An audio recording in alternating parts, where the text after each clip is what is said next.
Welcome back everyone, I hope you're all doing well.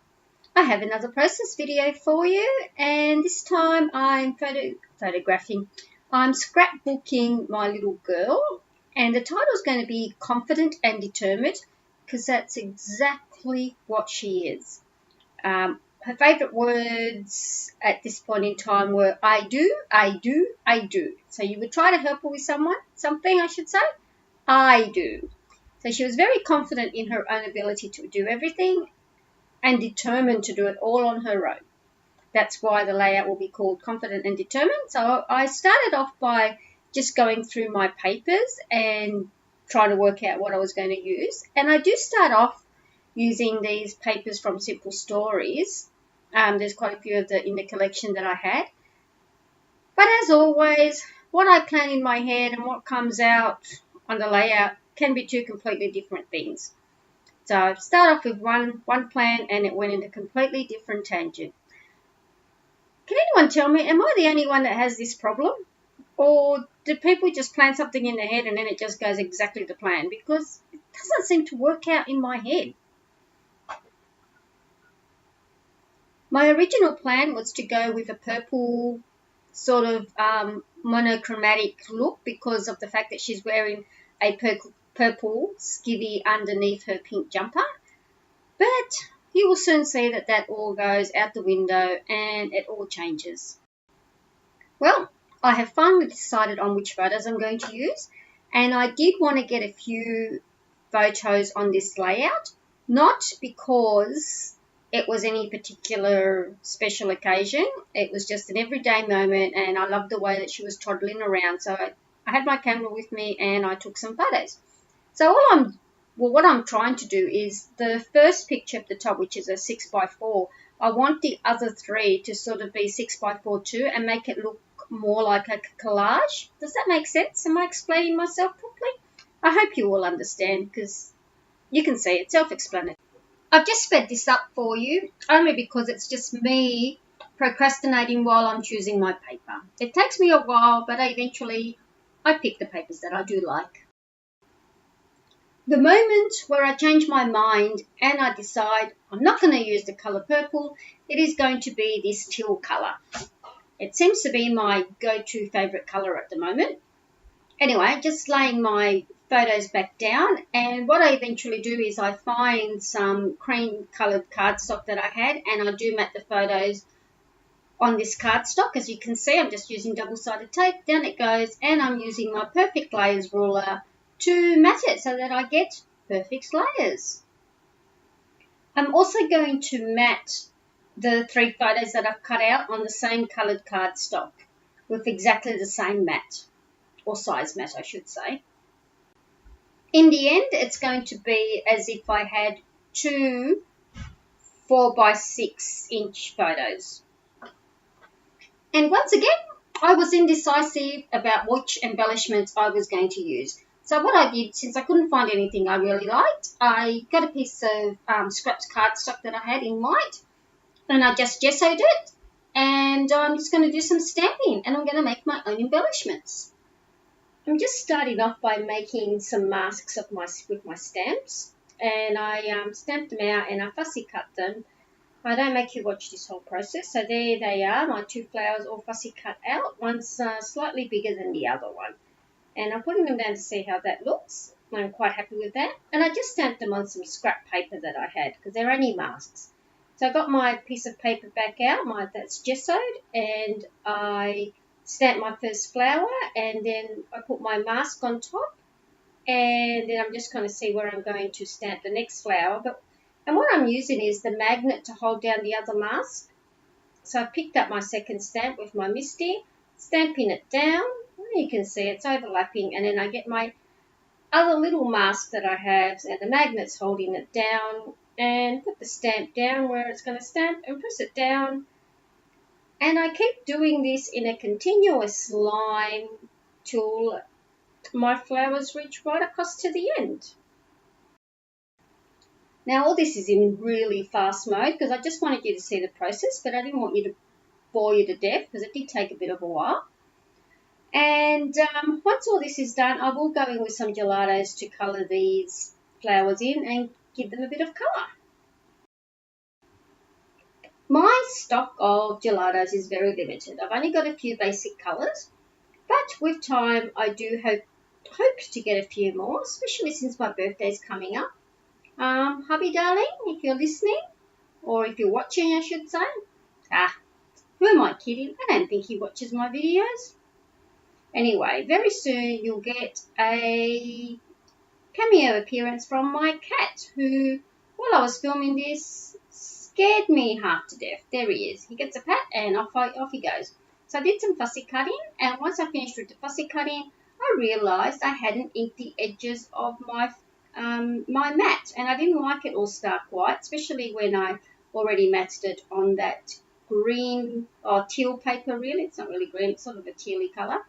So I've made it more difficult for myself having to do it now. Note to self, remember to ink because it's something that I like to do. Sorry, I should mention that I'm just using a brown marker. By memory, it's a Tomboy marker. It's one that I've had in my stash for a very long time. I don't even know if they exist anymore. That pink paper there in the background is the paper that I do end up using, but I will be honest with you, I almost didn't use it. It's from Blue Fern Studios and it's called Calling Cards, and it's just so beautiful. I didn't want to use it. I don't know what, I was just going to hoard it forever. So I said, no, Sylvia, use it, and I did. So back to my stamped flowers that I did, my stamped border flowers, and I'm just using these lovely handmade flowers from the paper mill, which I have no idea where I got them from. And I'm just gluing I will be gluing the flowers to the bigger flowers, and then on the smaller flowers I'm going to be gluing some small little pearl dots that I had in my stash, just leftovers. The paper that I used to frame my photo is from UbiKit, and I then fussy cut out the two birds that are on it so I can use it as embellishments. And then on my silhouette, I typed out the word confident and determined 2 times, and then I got the machine to cut it out for me. And I did it twice on some very thin chipboard paper that I had, and then I printed it out or cut it out again once on some lovely white paper. And all I'm going to do is I'm going to use some glue and layer the 3 together so that it gives it more dimension and more height. And that way I make my own words. The hardest part about doing your words like this is making sure that you align them perfectly on top of one another. But other than that, it's well worth it if you want to have your own little unique titles like this one, Confident and Determined. Takes a bit of time, but well worth it. And I'm really happy with the end result. So I'm going to show you Determined once it's all finished, and then I'm going to cut to the end process because there's no need for you to watch me do exactly the same process for the word Confident. I'm now just going to be marking where my photo is going to be so that I don't bother with any mixed media where it's going to be covered up by the photos. And I'm just adding some modelling paste through this stencil that I had in my stash. And sorry, I'm not really sure what this stencil is called. I believe it could be from the Crafters Workshop, but I'm not 100% sure. Sorry about that. My next step is to do some stamping, and I'll be using the Ranger's Archival ink in Paradise Teal. And the stamp I'll be using is a Craft stamp, and it's called Flutter. And look at that lovely design. So anyway, I'm just going to randomly stamp anywhere, but I'm not using the whole stamp, just parts of the stamp. And that's just to get a bit more texture and a bit more interest and a bit more of that teal colour into my layout. I speed all this up so that you can see what I'm doing, but in the interest of making this video as short as possible. I'm now just adding some more colour to the page, and it's a distress ink and it's called Tumbled Glass. I'm just trying to bring more of that teal to the pink paper, just to balance everything out a bit more. Just looking at the photos of my little girl there makes me want to just go to her right now and give her a great big hug and cuddle. And I wish she was that small all over again. Geez, I miss those days. That embellishment cluster that's there is one that I made while I was playing one day with some of my supplies. And it's from Delish Scraps. And what I had done was, it's a white doily and a journal paper that I had, it also from the Delish Scrap, and it's got a flare button that I stuck on the top left hand corner there, and all those products were from Delish Scraps. Now that camera that you saw is absolutely perfect, it fits perfectly there, and I do believe that that came from, it was either Kmart or Big W in their scrapbooking section, or their craft section. I don't really have a scrapbooking section, but the craft section there. And I quite like how that little cluster there looks. So I'm really happy with that. And I'm so glad I had that little cluster I had made all from Delish Scraps sitting on my table there. So that was just one of those fluky things. And that other little embellishment with the XOXO is also from that Merci packet. That's from either Kmart or Big W. I'm pretty sure it is more from Big W than Kmart, but I could be wrong. So I'm just peeling off one of the layers and just sticking it down there, and that's basically how it remains. I really like how this layout is starting to look. And from my stash, I got this piece of cheesecloth that I had, and I seem to be using cheesecloth a lot lately. I love the texture that it gives, so it seems to be my new go-to thing. So I'm just playing with the cheesecloth and trying to find a nice way of settling it into that little area there on the left-hand side. I'm leaving the cheesecloth alone for now to see if I really like it there. And in the meantime, I'm just going to glue everything down permanently. And by that, I just mean the cluster that I made as well as the photo, because I know that that's definitely going to be where it is. And I'm just getting it all down permanently.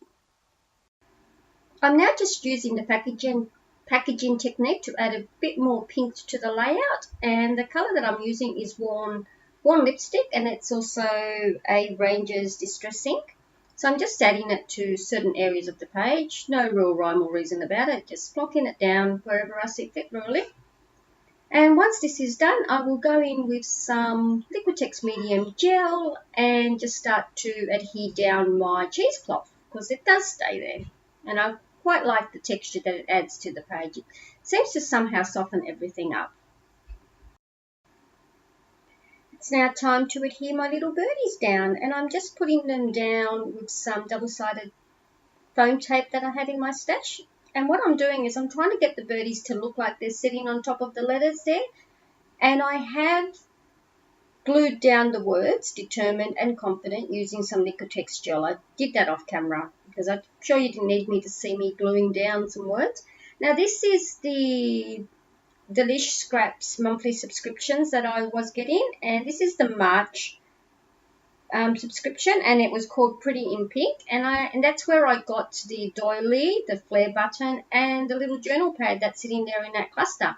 So what I'm doing now is, they also supplied us with these lovely pink glass beads, and I'm just adhering it there to the, as you can see, to the left hand side of the layout where the cheesecloth is.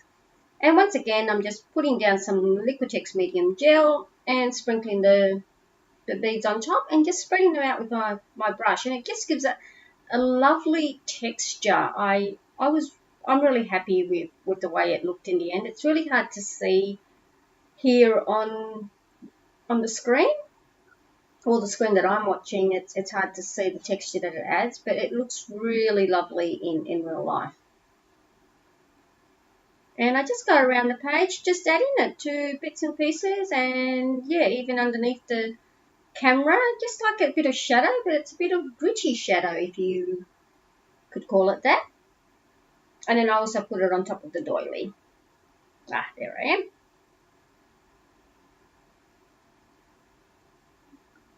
I'm not sure what I do after this.